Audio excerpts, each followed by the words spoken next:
A major legal showdown is playing out in Washington that could shape the independence of the Federal Reserve and affect global markets.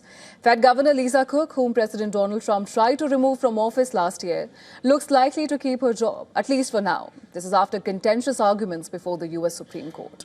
Fed Governor Lisa Cook, appointed in 2022 and serving a term that runs through 2038, has been at the center of an unprecedented political and legal battle. The controversy began in August 2025 when President Donald Trump announced that he was firing her, citing allegations that she committed mortgage fraud, claims that Cook vehemently denies. Unlike most government officials, Fed governors traditionally serve long, protected terms and can only be removed for a cause, a high legal standard designed to keep the Fed independent from political pressure. Trump argued Cook's alleged mortgage issue was sufficient cause, but lower courts blocked her firing and allowed her to stay in the job while she fought back.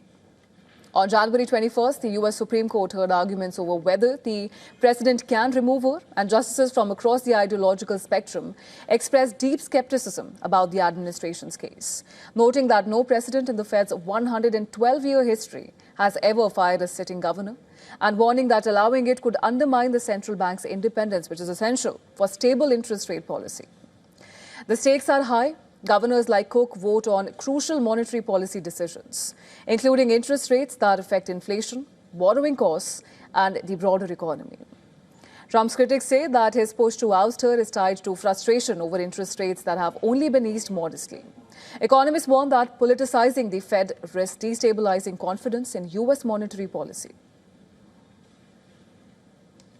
The Supreme Court seems skeptical of your power to remove Lisa Cook from the board. What's your reaction to that? I mean, I listened to some, I read some of it, and I didn't get that impression other than they thought maybe it should have gone through a more normal court system. But nobody was saying she's innocent. What they're saying is maybe it should have been a longer process. So we'll see what happens. Well, the court did not issue a final ruling today, but indications from the bench suggest that Cook will likely remain in a role while the case proceeds, with a full decision expected later this year. Critics say that this outcome reinforces the constitutional limits on presidential power and preserves the Fed's political independence.